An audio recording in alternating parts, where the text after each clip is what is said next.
I've had these Sakai drums for well over 5 years now, and I've really enjoyed them. I've taken them all around the country on different gigs and tours, and we've made some great memories together. But for the past year or so, I've been feeling the need for a bit of a change, so I've been doing my research and seeing what else is out there, and thinking about what kind of kit would be right for me right now. I knew I wanted them to have a really classic look because I've always been partial to the music of the 60s and the 70s, when drummers were combining jazz, soul, funk, and rock together. That to me has always been the best, blend of styles, and it's something I've tried to go for in my own playing. So these drums needed to honor that vibe. But while I wanted that classic look, I also needed them to have a modern build quality and sound, so they're versatile, and I can use them out on gigs and on the road.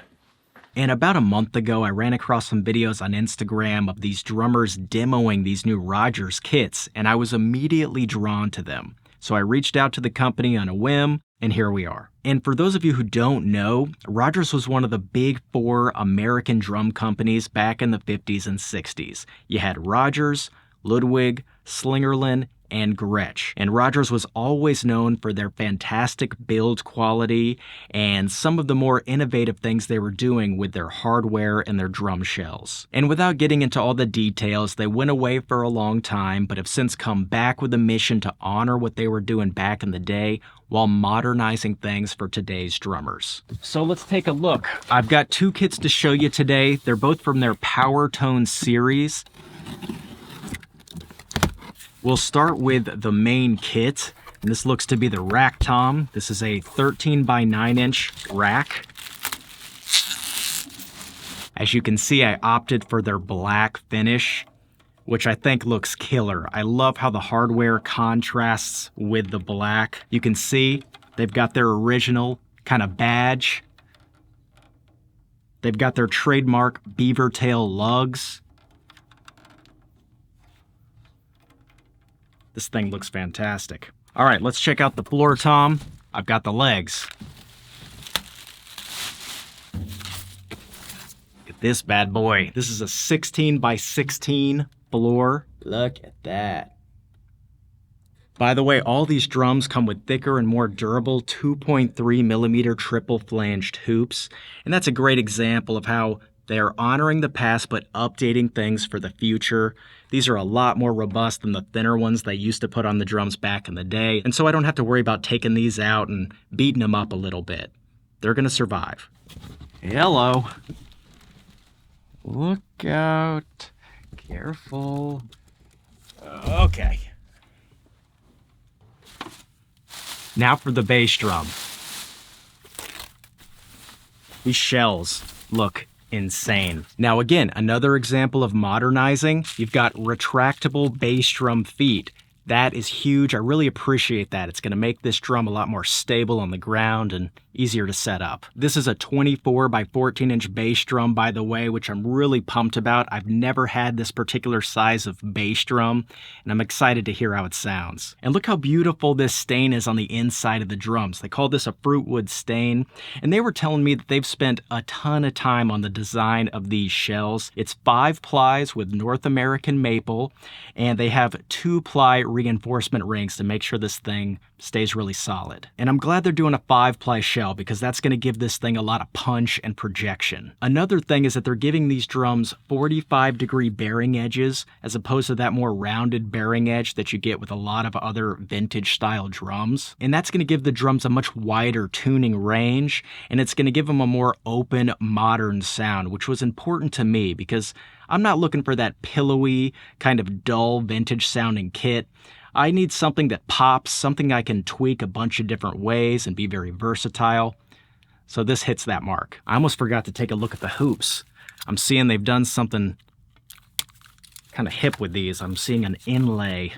Oh yeah, look at that. That is slick. That is gonna be cool. Now for the snares, I decided to get 3 different snare drums, so I have different tones to choose from day to day.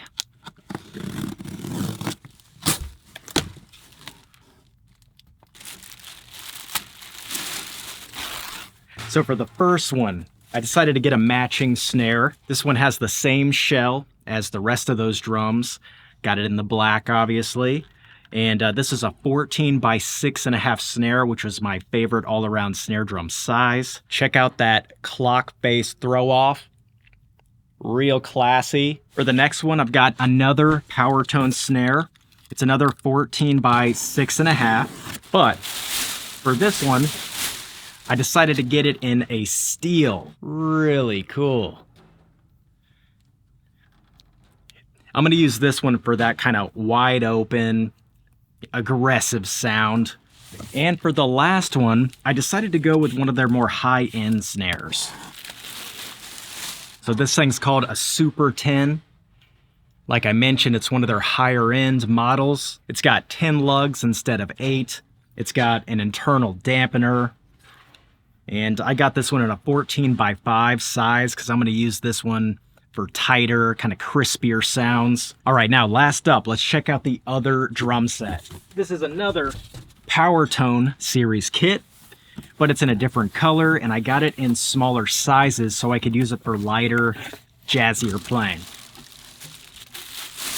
Yes, this thing looks great. So obviously this is a rack tom. This is a 10 by 7 inch. It's in their new antique cream finish. You can also see they have these chrome kind of pinstripes going on as well. Man, this thing is a statement. This looks great. And this particular configuration comes with 2 rack toms.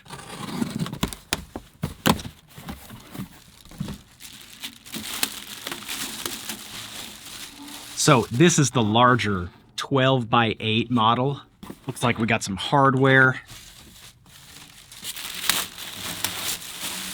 The floor tom.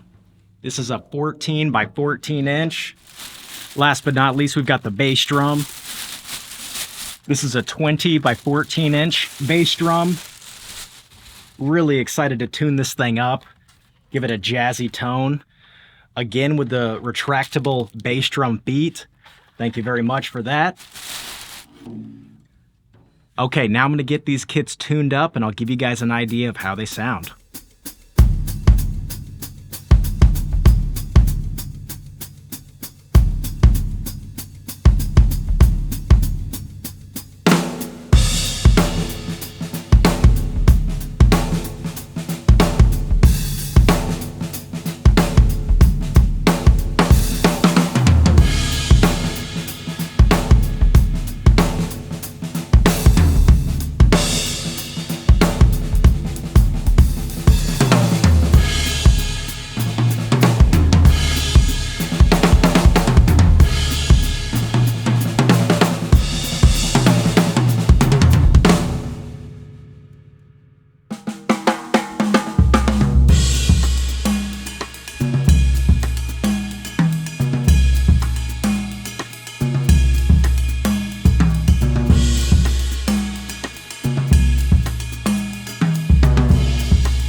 All right, I've got to say that I'm really impressed with these drums. And frankly, I expected to be. I've been hearing really good things about what the team over at Rogers has been doing, which is why I reached out to him in the first place. The drums look great. They're actually painted, by the way. These are not wrapped, so they're painted with a lacquer finish, so they really pop in person. The hardware feels really substantial and has a nice weight to it, so the drums feel solid. But I have to say my favorite feature has got to be the shells. I'm loving the response and the projection and the sustain that these thicker 5-ply shells with the sharper bearing edges are giving me. It really is that blend of the more modern sound with the classic look, which is exactly what I was going for. So I want to thank the team over at Rogers for all their help and support. I'm really proud to be working with a company with such a great legacy, and I'm just really pumped to start recording and filming with these drums going forward. I hope you guys enjoyed watching this little unboxing and demo video. I'm sure you can tell that I had a blast filming it. I honestly feel like it's Christmas Day back when I was 12 years old and I received my first drum set. It was a fun day today. But thanks as always for watching. I really appreciate it, and I will see you all next time. You take it easy. Bye-bye.